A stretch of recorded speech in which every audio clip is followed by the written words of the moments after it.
this could be like the biggest boom team ever. I mean, on paper, there's so much to like about this team. If you say they're a Super Bowl contender, I get it.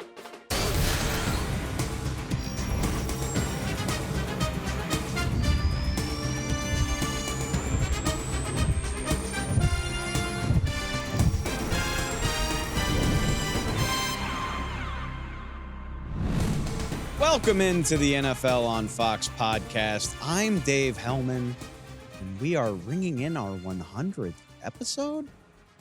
How did that happen? Time flies when you're having fun. Time flies when you're recording 4 days a week during football season. Welcome into the show. What better way to ring in a 100th episode than with a top 100 or a top 101, as the case may be? We're going to be joined today by NFL.com writer, podcaster, hero extraordinaire, Gregg Rosenthal. He's going to join us to go over his top 101 of free agency, top players that are still available, players that signed during free agency. We liked a lot. Talk about some of the best deals, some of the most impactful signings of this free agency period. Going to be a wonderful show, a 100th show. And we've got 100 more in store, hopefully many more beyond that as we gear up for a second football season. Make sure you're subscribed on Spotify, on Apple Podcasts. If you want to leave us a nice little 5-star review, tell us what we're doing well, tell us what we could do better. That would be really awesome. We would appreciate it so much. If we want to make 100, 200, 300 more of these, we could use your feedback. We appreciate it. Make sure you're checking us out on YouTube as well for the video component of this whole thing at NFL on Fox. We do appreciate it. Anyway, let's get to the meat of the 100th episode, a wonderful conversation with Gregg Rosenthal, all things free agency 2024. Check it out. All right, really excited for this one. A guy whose work I've admired for a long time, co-host of the Around the NFL podcast, long time of NFL.com, all things NFL. Gregg Rosenthal, thank you for joining the pod, man. Nice to see you. What's happening? You know, you're building a super team behind the scenes there with all our ex-NFL producers, Ryan Bartlett, Justin Graver, everyone. I was gonna say it's a small world, you know. I think we got a few producers in common. Nice little reunion. Glad to have you on. And I wanna dive into it. You have long made. I shouldn't say this probably, but your list of 101 top free agents for the year, it's must read. It's valuable, not just because it gives you an idea of what to expect in free agency, but you also update it after free agency starts. So you can say, oh yeah, okay, these are the best guys left. These are where those guys went. Where did that, how much did he sign for? I use it for my research in addition to just being, interested in the NFL. So thank you for that for starters. And we're also going to use the list for to go through. Basically, I want to talk to you about who are the best guys left, who are some signings, some trades, some deals that you really like this free agency period. But I want to start with a guy who was at the top of your list earlier this week. He no longer is because he's now a New York Jet. Mike Williams signing in New York. I want to start with this. If you were on your way in for a job interview, what sandwich would get you to really bring you over and get you to sign on the dotted line? Like, what would that sandwich be that they would have waiting for you? Wow. Is that a story about Mike Williams that I don't even know about? First I'm going to answer your question, then you tell me.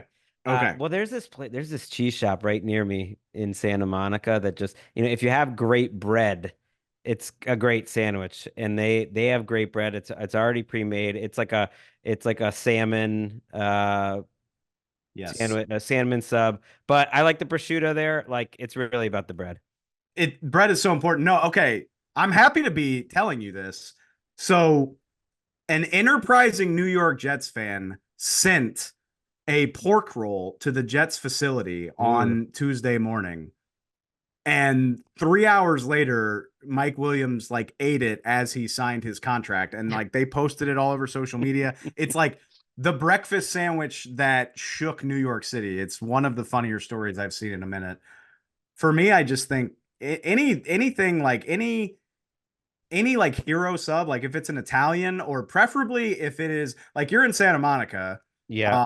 the godmother at Bay Cities. Like anything with a name like that, like anything where you're like, yeah, give me the godmother. Like give me the special. I'm sold. I love it. Put some oil and vinegar on that thing and let's go.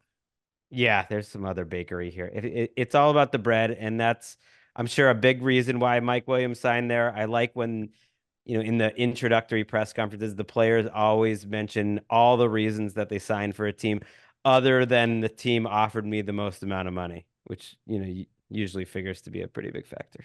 Yeah, it wasn't the 1 year deal loaded with incentives where he can like make a lot of his Chargers money back if he plays.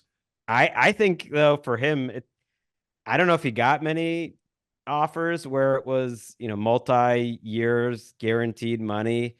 I think it was smart for him to just like take what he could get this year with the best quarterback he could find and the most available targets. Because you can see it with Calvin Ridley's contract this offseason. Like if Mike Williams goes and plays how Mike Williams always plays, but he just stays on the field, let's say for 14 games, like he will get 30-40 million dollars guaranteed next season at another bite at the apple, which is like why I like the move for him. I like it for the Jets. I just have no idea what this team's going to be like in 2025, but no one there really does either. They don't even know if they'll have a job in 2025. And I wanted to talk to you about this also because so Mike Williams was up until yesterday the best player on your available free agents list. He's number 12 in the league, the best receiver available. But you pointed out on Twitter, this could be like the biggest boom team ever. I mean, on paper, there's so much to like about this team. If you say they're a Super Bowl contender, I get it. There's also so much bust potential. Like, so Mike Williams coming off a torn ACL, Tyron Smith, whose injury history goes back 8 years at this point, Morgan Moses, their new right tackle, missed some time last year. Oh, and by the way, Aaron Rodgers is coming off of a torn Achilles at the age of 40. And I got to shout out all of the jokes on social media as well. They play at MetLife Stadium, which unfortunately claims 3 or 4 ligaments per year, it seems like. So I get the hype, but I'm a little nervous as well. Oh, how could you not be? I think Jets fans are going to go into this season with lower expectations, which is healthier than a year ago. Every guy you just mentioned, by the way, other than Rodgers, is on a 1 year contract.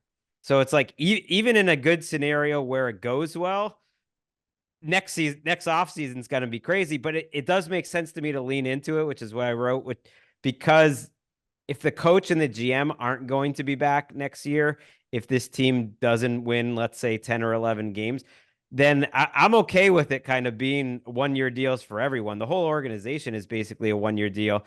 Their offensive line, you mentioned Tyron Smith and Morgan Moses coming in there. Vera Tucker, who's also coming off an injury, Right. is in the last year of his contract. So it's really everywhere. The defense, there's a lot to like about the defense. There's more continuity, certainly in the defense. You're a little younger on defense. And that's kind of the bedrock of that team. But the offense, it's a crazy group. And behind Williams, even like they don't have a third receiver. Like they still need a wide receiver or another weapon. They're kind of a fun Brock Bowers team. I am curious, just since now I got you got here. You're a longtime Cowboys guy. What did you think of the Tyron Smith? Because to me, I was like, wow, I'm surprised the team out there didn't give him a better offer after how well he played when he was out there last year.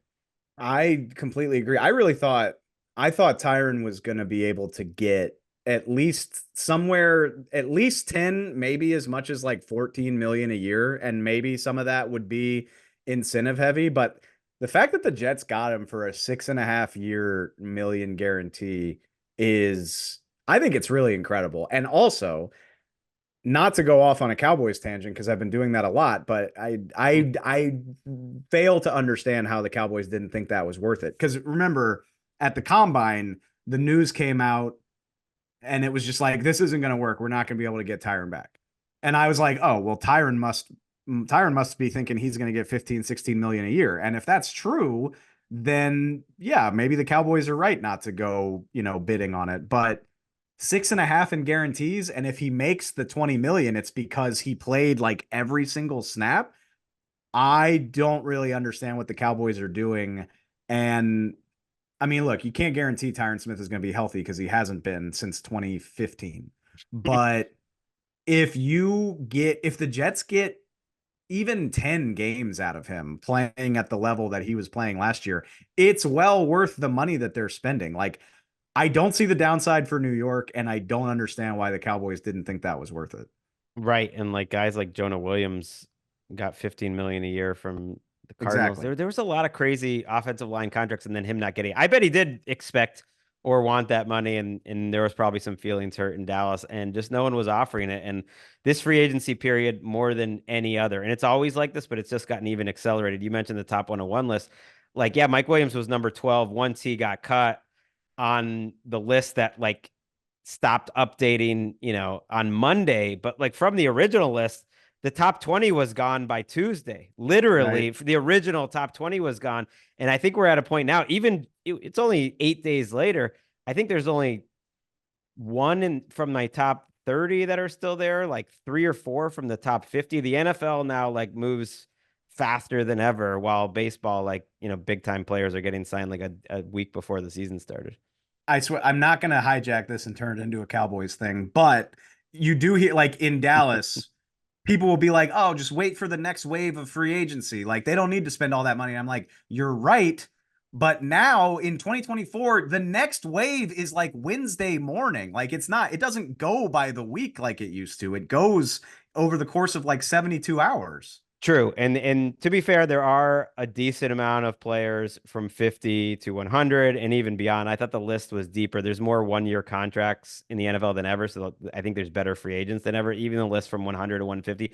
There are a decent amount of players right now that are going to sign for way less than that first and even that second wave, who are basically the same, because we did an exercise on our podcast around the NFL going through, and so many teams still felt like an income, very much like an incomplete. There's a lot of teams that are still going to sign a lot of players that will wind up playing a lot of snaps for their team. So they might not be big name players, but there's still plenty out there. Which I want to ask you about a few of those real quick, just to finish on the Jets, though. You mentioned Brock Bowers, which I think is interesting.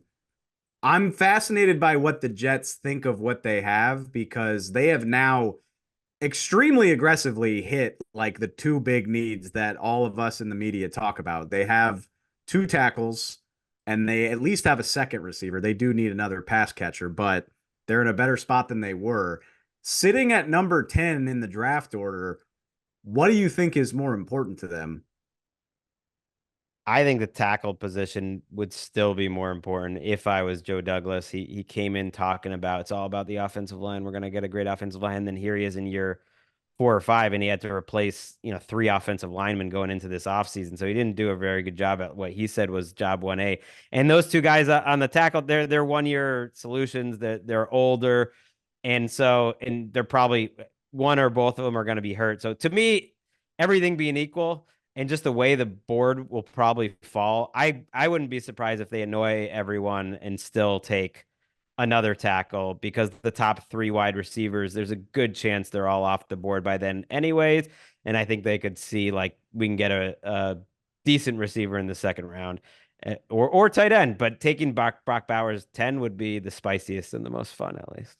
It would be incredibly fun. I think tackle is the smart thing, because like even if you get a season out of Tyron Smith, that's not the long term. But to your point, they could all be out of a job next year anyway. So screw the Right. future. It Draft the makes you very fun wonder. tight end. It's weird that like tight end, like I feel like Bowers could be a bigger impact player right off the bat.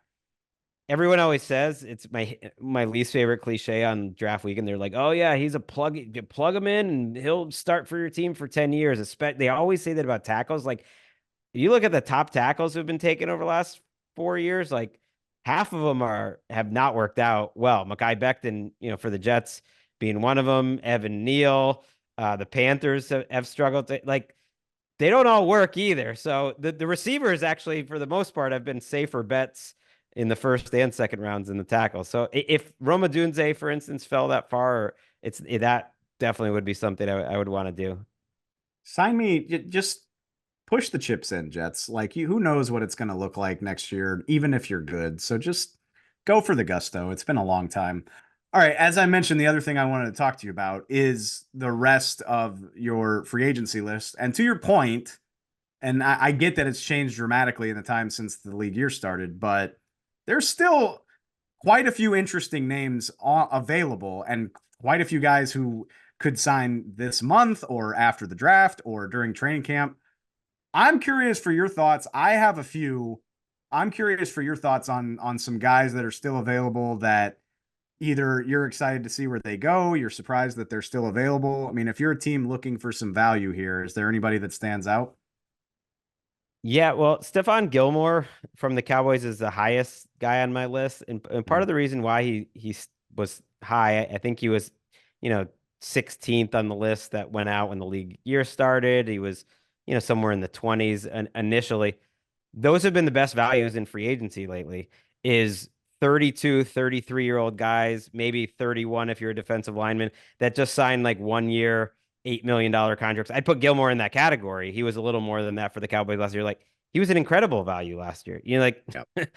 he played at a plus starter level. You didn't have to commit much to him long term. He was like making half as much as some of these guys like James Bradbury out there. And those are, to me, the guys that have been the best values in free agent. Jadeveon Clowney was a fantastic value last year for the Ravens. Za'Darius Smith was a fantastic value. Guys like that who you're not counting on anything long term, but you can just bring them in. So they've hit the free agency list a lot, but those are two names to me that have shown they can still play. Gilmore and Clowney specifically, depending on where they want to go, if they're going to prioritize winning or if they're just going to take the most amount of money, but they can help start for a team right now and give you like plus starter production, which by the way, like most of these first round picks at those positions aren't going to do like as rookies. And yet they get so much more attention than guys like this. Are you saying that the 6 month draft cycle overhypes what we should expect from these guys? It, That's crazy. it is fun because it's like the only time of year people just totally geek out super deep on these players that like half of them will no one's ever going to talk about them again, and no one's going to be breaking down the tape. Like no one's breaking down these free agents tape like 10 years into their career. But if they were, like Gilmore was good last year, Jadeveon Clowney was good last year.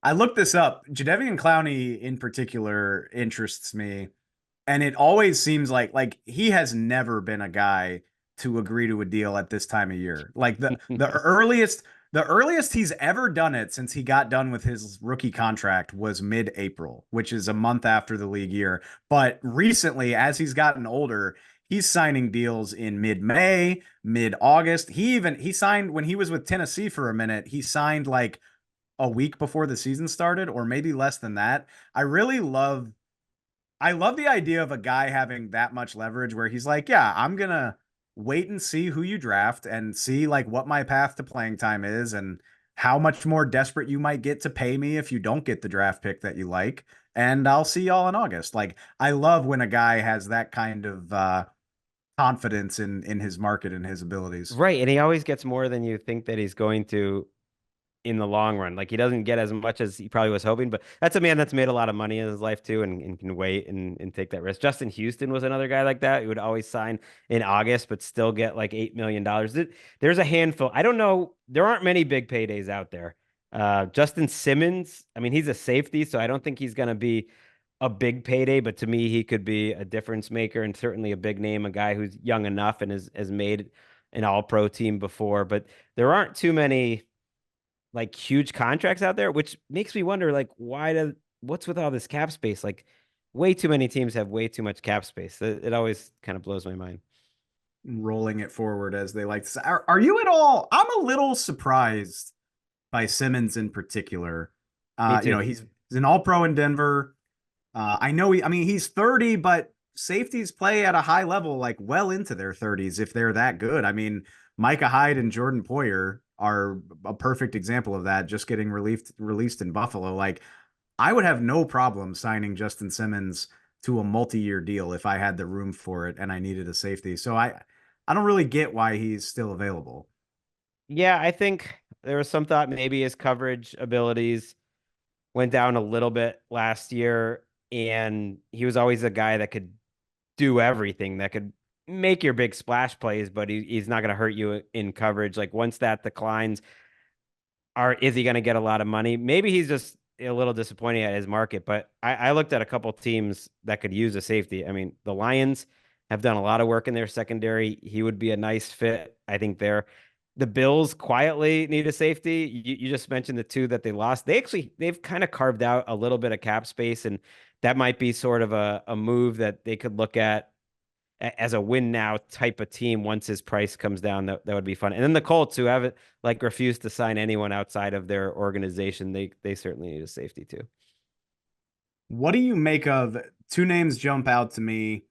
They're big names. They're interesting names for, one of them was they were both high draft picks, but J.K. Dobbins and Tre'Davious White, both guys who I would be excited to sign them, but how available do you think they are going to be? And what do you think that eventually looks like? Yeah, that it's always a tricky thing when like putting them on these rankings. Like I know J.K. Dobbins is a running back coming off a devastating injury. I just believed in him so much that I Right. just wanted to put him down at the bottom of the list because I always thought like guys coming off the injuries are often underpaid. Like they come back, they sign like some low cost 1 year deal, and if they're young, then they hit a huge contract the next offseason and it's like, well, why not just sign him to somewhere in between the first offseason, sign him to a multi-year deal.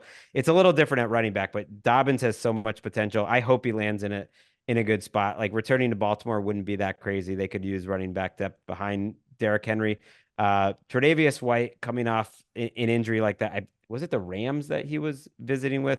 He's Yeah. another guy that you hope maybe he's not ready in the first part of the season, that they don't rush him back or anything like that. But if you can have a guy that helps you for your playoff run, even if it's, playing half the snaps, like that is worth a lot.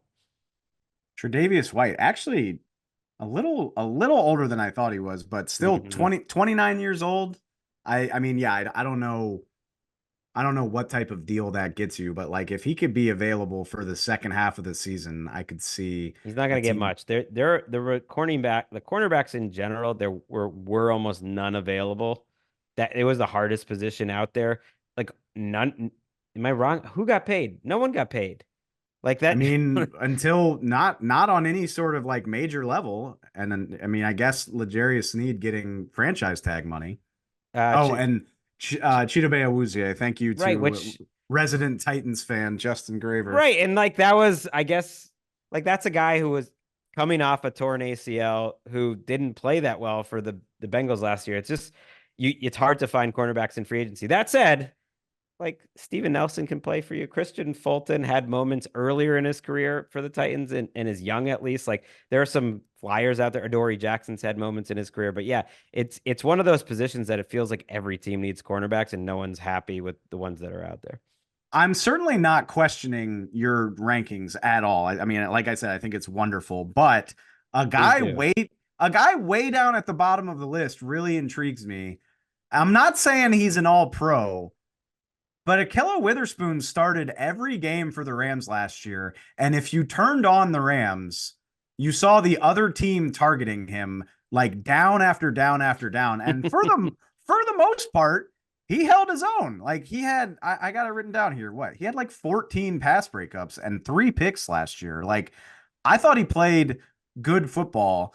And yeah, I mean, a guy who made every start for the Rams, certainly not somebody that you're gonna commit this huge chunk of your cap space to, but I am a little interested that nobody's scooped him up.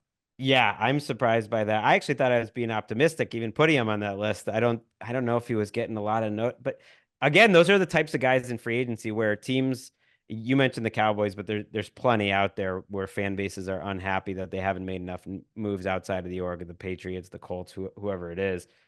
And like there are guys out there like that. Ahkello Witherspoon, if I'm not mistaken, signed in the summer last year for the Rams or like late spring. And he ends up starting 17 games at a totally solid level. So if you have the right coaching development, I am a little surprised too, yeah, that he is out there longer than guys like Michael Davis got signed, Dane Jackson got signed, Jeff Okudah got signed. Like I would rather have Ahkello Witherspoon than all those guys. That's the fun thing about this is, I mean, knowing how this works, somebody with a big name is going to sign like 8 minutes after we log off, and that's okay. But like from here on out, it could happen anytime. Like some of these guys are going to do it this week. Some of these guys might do it as teams are reporting to training camp. Right. And there just aren't as many big names. I know I said it before, but usually at this point, there was like a couple, if we were doing a podcast like this, like legit big names. And, Gilmore is a former defensive player of the year. Clowney's had a great career, but these aren't guys that you're expecting to come in. I think the big names that will change teams still moving forward are trades that as we get closer to the draft, I think there will be more trades. The two that just come off the top of my head is one you mentioned, L'Jarius Sneed, and then Marshawn Lattimore. We've just heard that your hometown team would be open to trading him, which makes absolutely no sense to me. And like, again, where are these teams going to burn this cap space? So if I'm the Patriots or the Chargers or Commanders, some of these teams out there with cap space, like I would happily give up a second round pick if it's like a later one, that'd be nice, or whatever it would be, and pay Marshawn Lattimore. It's just so hard to get quality players, and he is one. I made this joke with Carmen Vitale on the show last week, but I mean, I'm at peace with the Saints signing Chase Young now because the terms of the deal are out and it's very incentive heavy, a lot of per game bonuses. But if the Saints chased after Chase Young and gave him up to $13 million only to turn around and trade one of their best defenders, who are we and what are we doing? Like, can we make up our mind whether we're going for it or like? They're always going for it. They're I'm, going for keep their jobs forever, and they've done it. Mickey Loomis says like the best job security in the league. They're going for it. They just don't seem to like it when there's just like a little bit of friction from their own players. Dennis Allen just doesn't seem to handle that well, and apparently that's an issue with Lattimore. I don't know though. I don't quite buy it. Like, learn how to coach your best players who are in the middle of a great career. Yeah, if this is who you are and you're committed to Derek Carr and you play in a division that you still could win, maybe keep Marshawn Lattimore on your roster. By the way, they have a sneaky amount of cap space. Of all the teams in the league, they have over $20 million in cap space. And the thing I like most about Mickey Loomis is he never leaves that unspent. So they're gonna do something. I don't know what it is, but they will find a way to spend that money. Maybe they'll bring in someone big. I don't even know who that would be. The two teams that I'm tied most closely to, the Saints will never stop spending too much money, and the Cowboys don't know how. So that's fun. All right. I think we've covered what's out there. Real quick before I let you go, I am just curious. You host co-host, excuse me, a very successful NFL podcast. You are a smart figure in the NFL community. I'm just curious for your thoughts on what has gone down over these last 2 weeks. Maybe just if there's a move or a handful of moves that got you excited about what various teams have cooking. Okay, I got a few. I'm going to just start with the Bengals in general because I just feel like the Bengals haven't gotten a lot of love out there, and even their fans seem annoyed. And I look at it and like, this is how you hit free agency, and they've done a good job of it over the years. If you look at the players they've brought in, and they always go for the middle, and it's like not quite role players, maybe role players, but guys who are going to start on your team that you're not paying top dollar to. They have like their guy Duke Tobin, I think does a terrific job with tough ownership in terms of not having the money and the cash that other teams have. And so you look at this offseason, you swap Joe Mixon for Zach Moss. I like that swap, frankly, and they save money on that. You swap Jonah Williams for Trent Brown. I like that. He's kind of an every other year guy, but man, his top end is so good. You saved money on that. And then you had a couple of positions where they just weren't good enough last year, defensive tackle and safety. And you bring in Geno Stone, you bring back an old friend in Von Bell. You got like 3 or 4 safeties there. That should be settled. Sheldon Rankins, they probably paid more than they wanted to. That was a little rare for them, but it was the position they absolutely knew they needed. And it's like, we have to get 600 snaps here. They got him in there. So you like add that all up. And I know what they'll do. They will refuse to trade T. Higgins no matter what happens. And I like that. I'm all for the just, hey, 1 year of T. Higgins is actually worth more than you think it is. And even if we let him walk and we just get a 3rd round comp pick a year from now, that's actually worth more than probably anyone's going to offer us in a trade because they're going to have to pay T. Higgins after you trade it. So I'm fine. Let's just keep them together 1 more year and see how it goes. I like what the Bengals did. I absolutely, I mean, first of all, I'm in love with what the Bengals did. If their fans are unhappy, I don't understand why. Like, they hit basically every need with a moderate cost, high effectiveness signing. Like what they did at safety, getting Vaughn back, getting Geno Stone, and also Geno Stone for like 2 years, 15 million. Like Mm-hmm. it's not even like they had to pay the free agency tax to get him on the team. And yeah, unless I think if somebody was willing to give me a first round pick for T. Higgins, I would do it. Like somebody mentioned to me, oh, maybe maybe Arizona would be willing to part with the second of their first round picks for T. Higgins. Mm. I'm not saying that's going to happen, but if somebody offered me that for T. Higgins, I might do it. But otherwise, I'm perfectly happy with things the way they Yeah, are, I agree. I think I would do that just because this receiver class is so good, and they probably would just replace him that way. which is why it's not going to happen because Marvin Harrison Jr. will be a Cardinal by the time the draft's over or whatever. But I Damn, the Cardinals absolutely gave up a first round pick for Marquise Brown back in the day, didn't they? Although there was a pick swap in that. that's a valid point though. You can't write it off. But like I think the Bengals are so well positioned to be a better team without really like overextending themselves and signing all these deals that they're going to regret having done in 2 years. A Speaking of team, Marquise Brown, I kind of like that one. I, I'm oh, of I course. debated for a while like Calvin Ridley or Marquise Brown on my list, and Ridley ended up getting higher and like decently higher, but not like $50 million guaranteed versus like 1 for 7 higher than Marquise Brown. To me, they're in the same ballpark ish, and everyone's going to be annoyed when Marquise Brown has like 1,100 yards and has like a Sammy Watkins type, playoff run in him with the Chiefs, and then he gets way overpaid next offseason. I mean, he had if not the worst, one of the worst seasons of his career, and still would have been like third on the Chiefs roster in terms of like catches, yards, all that good stuff. So, yeah, I mean, the Chiefs are definitely at that point where everything they do looks good because they don't have to really worry about it. I mean, after these two teams won Super Bowls, a team that I think I've talked about them too much, but I am obsessed with what the Rams have done. Hmm. Um, Bringing back Kevin Dotson before any of this even started, and then signing Jonah Jackson. I mean, that in and of itself is just very, very fun for me. And you talk about they have a fantastic running game. It was a huge part of what they did last year. I know it bummed me out just from a selfish perspective that Aaron Donald retired in the middle of it all, but I still just beefing up that offensive line for Matthew Stafford in that running game. I think it's phenomenal. Yeah, and they needed help, I think, at safety too. Cam Curl was a guy I had ranked pretty high who can do a little bit of everything. Was a nice move. Jimmy G, upgrades the handsomeness in that room. Like he knows all the best places to go eat with adult stars in Los Angeles. So that's a positive to add to the mix. I'm a little surprised they like spent that much money on guards. Usually I used to be wary of teams that just went crazy spending other teams' guards, but Dotson, was a guy they traded for in Jonah Jackson, and it worked last year. So I can't kill them. I'm surprised that's the direction they went, but I'm intrigued by it. I guess I just think I mean your quarterback is older and you can't afford to have him get beat up, and your running back went for 1,200 yards despite like missing 6 weeks of the season.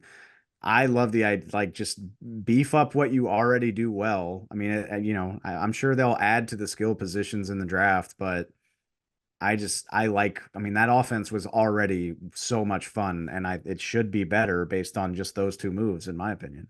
I just think, yeah, they really made Raheem Morris work hard last year on defense. Now it'll be who is it, Shula? And it's like, yeah, they're gonna want. I mean, I'm sure they're gonna draft it too, and they've made some investments, but like, man, they made it tough last year. Like counting on getting an average-ish defense because you coach them up well is a lot to ask. So I think they'll still be active. Like there are plenty of teams like they will be making some moves moving forward too. Yeah, that is this is what I appreciate about you, the balance of being like, yeah, that defense already was held together with duct tape, and Aaron Donald's gone now. It's a point worth making, but I'm buying all the stock in Kyron Williams that I can.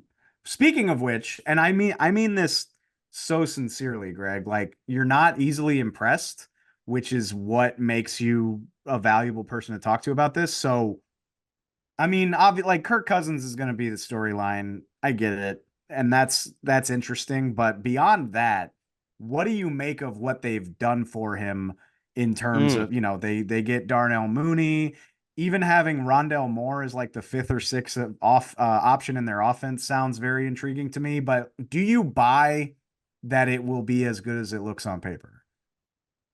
No, because I'm not sure about the defense.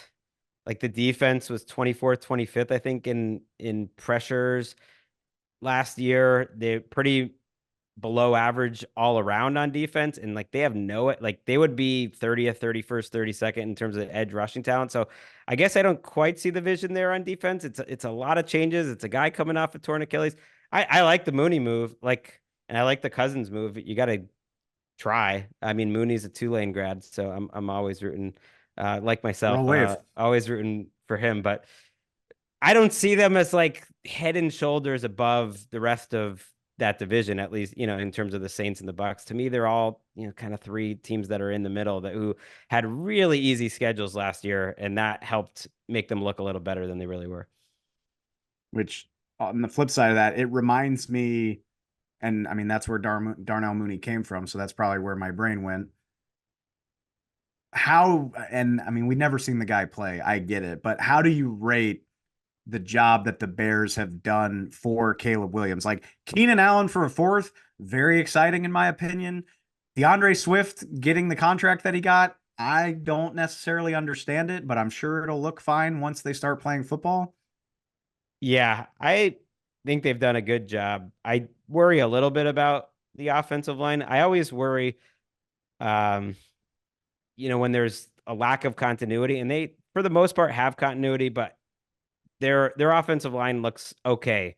He's entering a much better situation, and more importantly, I think the fact that they kept continuity with the defensive staff, like I'm not counting on them to be like a huge difference making defense, but it'd be pretty disappointing if they weren't a better than average defense, and that might be the best thing that you could do for a rookie quarterback, along with enough weapons. And they're definitely at the point now where it's like they're over the line. They have enough weapons.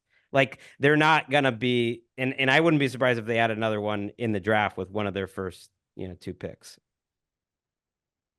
I'm asking you this way too early and I don't care, but like, do you think if we can just assume that Caleb Williams won't be awful, do you think the Bears have gained any type of ground worth caring Mm, about on the Packers and the Lions?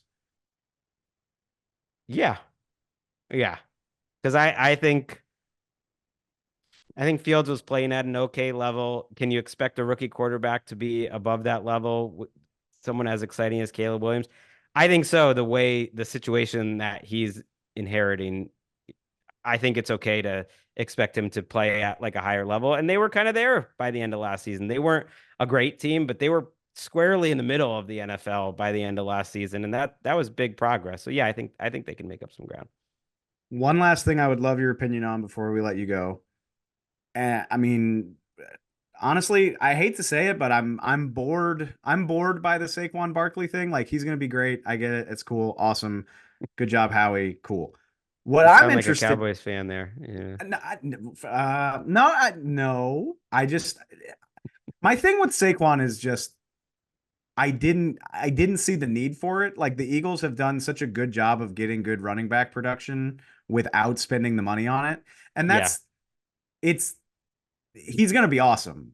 But I just wonder, and I've said this a few times, like I wonder if they could have used the money somewhere else. Like going back to our conversation about cornerbacks, like getting another cornerback to shore up that secondary. They did wind up bringing back Chauncey Gardner-Johnson. I mean, they still Howie always has a way, like I mean, he's always got a plan, which is what I love about him. And that is my dichotomy is of being a longtime Cowboy follower who has a huge man crush on Howie Roseman.